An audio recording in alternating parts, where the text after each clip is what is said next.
फैसला हो गया। वज़ीर आज़म और अपोजिशन लीडर ने निगरान वज़ीर आज़म के लिए सेनेटर अनवारुल हक काकड़ के नाम पर इत्तेफाक कर लिया। सदर आरिफ अलवी ने अनवारुल हक काकड़ की बतौर निगरान वज़ीर आज़म तैनाती की मंजूरी भी दे दी। निगरान वज़ीर आज़म 14 अगस्त को अपने ओहदे का हलफ उठाएंगे। निगरान काबीना का फैसला भी करेंगे। अंदाजे गलत साबित हो गए।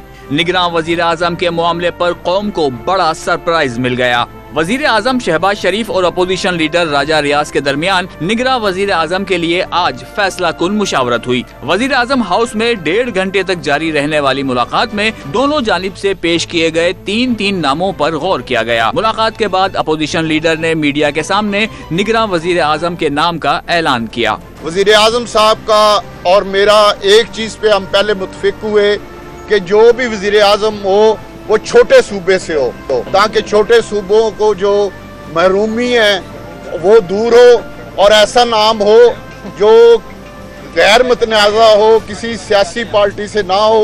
तो उस पर फिर हमारा इत्तेफाक हुआ है अनवारुल हक काकड़ साहब पे, वो वज़ीर आज़म होंगे। फैसला ये हुआ है कि बाकी 5 नाम जो हैं वो हम किसी को नहीं बताएंगे, लेकिन ये नाम मैंने दिया था और वज़ीर आज़म साहब ने इस नाम पे इत्तेफाक किया है। सदर मुमलिकत डॉक्टर आरिफ अलवी ने अनवारुल हक काकड़ की बतौर निगरान वज़ीर आज़म तैनाती की समरी पर दस्तखत कर दिए। साबिक वफाकी वज़ीर औरंगज़ेब ने बयान में कहा कि निगरान वज़ीर आज़म की तकर्रुरी का अमल खुश असलूबी से मुकम्मल हुआ।